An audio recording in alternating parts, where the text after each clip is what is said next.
Hello everyone मु चिन्नु स्वागत करची मोर आजीर हेयर कटिंग ब्लॉग रु। तो किछि दिन है प्रोब्लेम किछि फोन रो तो मु वीडियो अपलोड कर पान आपण मान जानथिबे मु फोन रो से वीडियो शूट करथाय अपलोड करथाय। तो प्रोब्लेम किछटा अपलोड कर पानथिली तो आज आपण मान फाइनली नहीं एसची गोटे स्टेप कटिंग। तो स्टेप कटिंग हमर जो क्लाइंट आसले तो आपण मान तांको प्राय टाइम देखिथिबे तांकर आम पाखक आसबार प्राय तो 6-7 वर्ष हो गलानी। से प्रति मंथ 2-4 मंथ रे थोड़े लेखा आम कति कटिंग करने आसी था।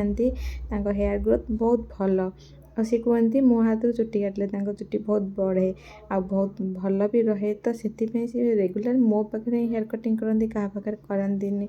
तो प्राय टाइम तो आसी था देखी थे मुझे बहुत सारा हेयर कटिंग वीडियो अपलोड भी करी।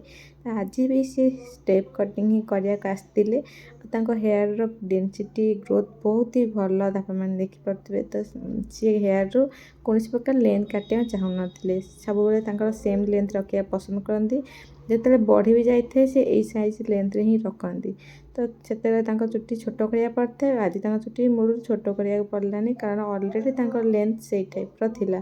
तो मुझे हिसाब से ही कटिंगटा स्टार्ट करी 90 डिग्री रू। तो आमर जो कटिंग रही तो आमर स्टेप कटिंगटा आम 90 डिग्री ही कटिंग करवा।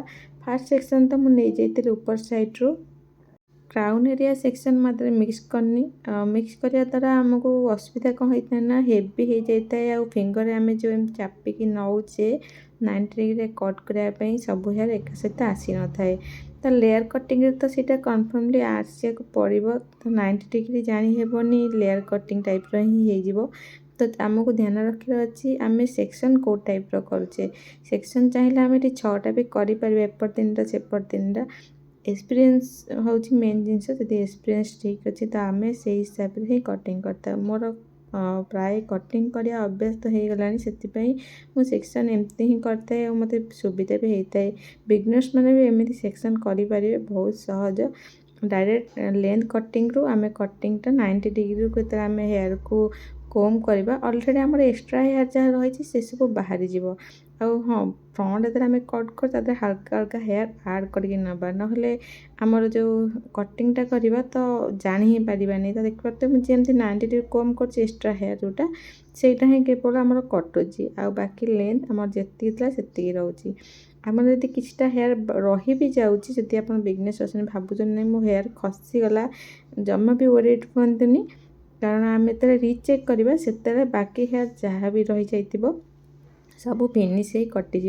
तो ये वरीड होबार किसी ना जदि बिगनर्स अच्छा तो कटिंग कला ध्यान रखिए आम 90 डिग्री ही स्टेप कटिंग करवा। जदि आम 130 to 180 डिग्री नहीं तो सहीटा आमर हो लेयर कटिंग। तो लेयर नक आम ये स्टेप कटिंग कर ध्यान रखा आमर 90 डिग्री सामान कट करवा।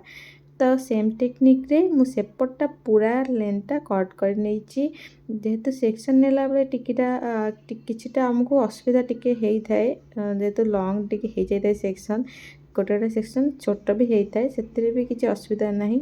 एमती नुहे सब सेक्शन सामान हम आम भी ये मुझे देखिपे रेगुलर कट करके मो सेक्शन टिके सान बड़ रोचे एमती पूरा स्केल पकई तो आम सेक्शन करें।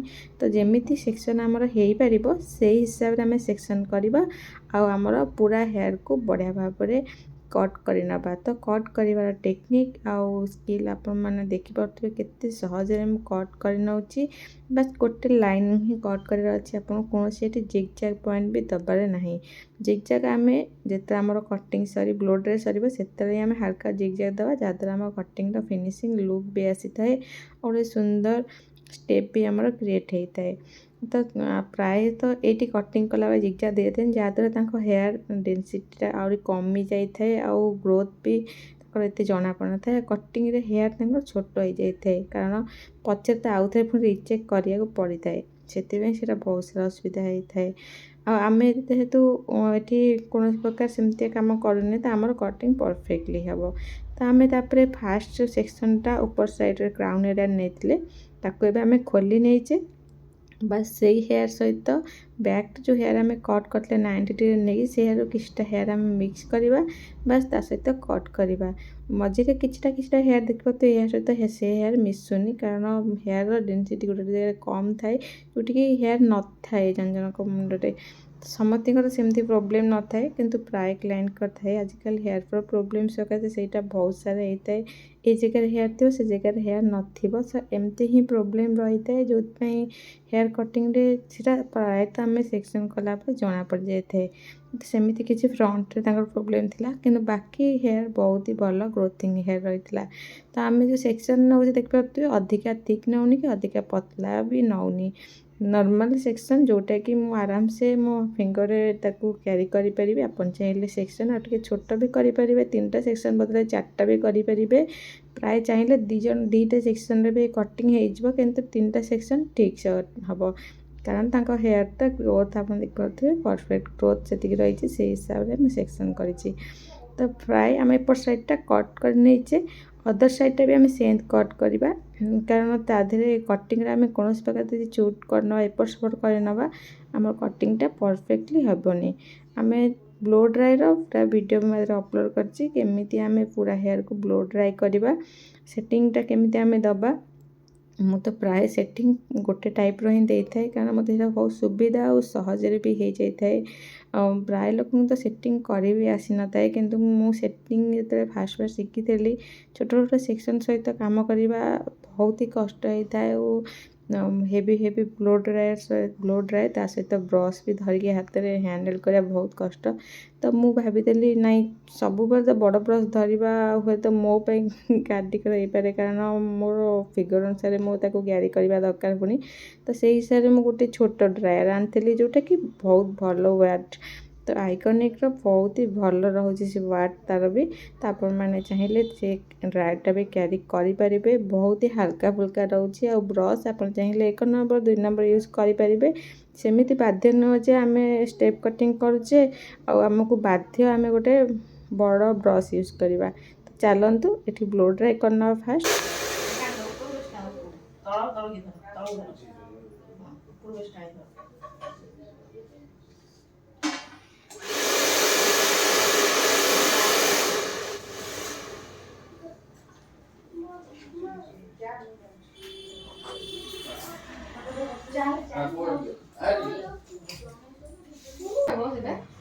थोड़ा क्लीन हुए बारंबार टे कले कमी बेसी ना कम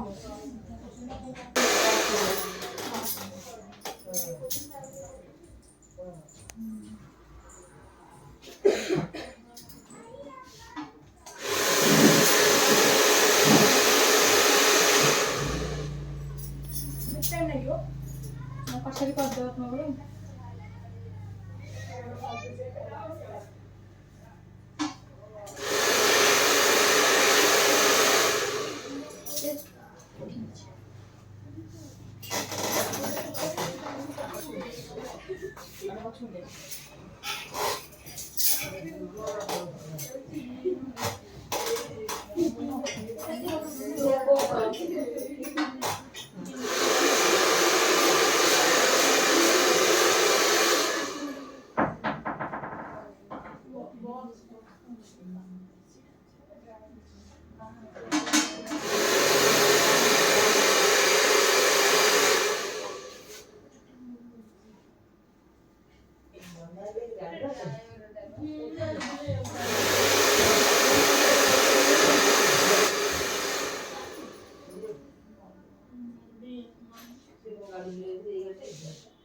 ସବୁ ଉପୁଡ଼ି ଯାଉଛି।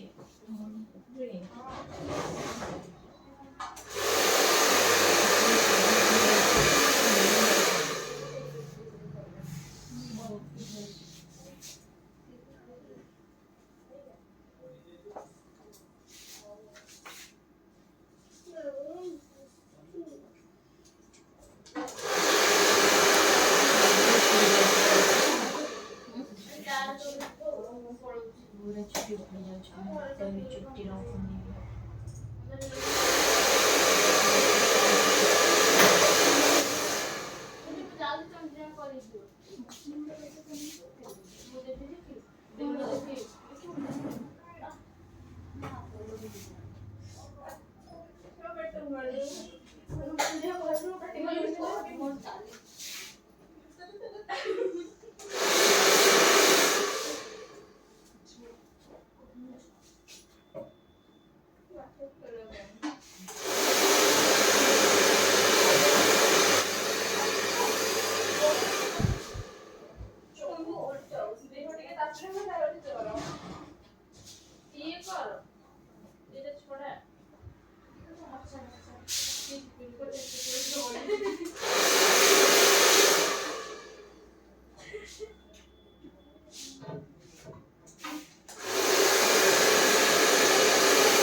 तो प्रत्येक हेयर केमिति मु ब्लो ड्राई कले आपण मैंने देखिले बहुत सहज ब्लो ड्राई करवा जमा भी कष्ट नुहे जो मैंने ब्लो ड्राई कर जानी ना तो एमती भी ट्राई करें चाहिए सेक्शन 6टा कि 8टा सेक्शन भी करें प्रोफाइल सेक्शन टाइटल सेक्शन सब करके आराम से आम कट करें ब्लो ड्राई भी करें सेमती यदि आप उलझी जामती भी आप करें बस आम यही टाइम जो पूरा हेयर को रिचेक करचे ये रिचेक आम आउ थे मु रिचेक करी कि कट करनी वीडियो बस ये हल्का ड्राई करी कारण रिचेक वीडियो रखनी कहीं हल्का से केवल मुझे जिगजैग करी तो रिचेक वीडियो मुझे काटी नहीं ओभर हेयर नाला पूरा फिनिशिंग कटिंग होता जहाँ भी गोटे अधे था से सब मोर आराम से मु हल्का हल्का जिगजैग रे बाहर कर नहीं फाइनल लुक आमर कटिंग फाइनल लुक आप देखिपे मुझे समय होल्ड कलापर हेयर को खोली आउरी हेयर हेवी आ बहुत सुंदर भी देखा केमी लगे कटिंग मत कमेंट कर निश्चय कहे भल लगी लाइक निश्चय करने।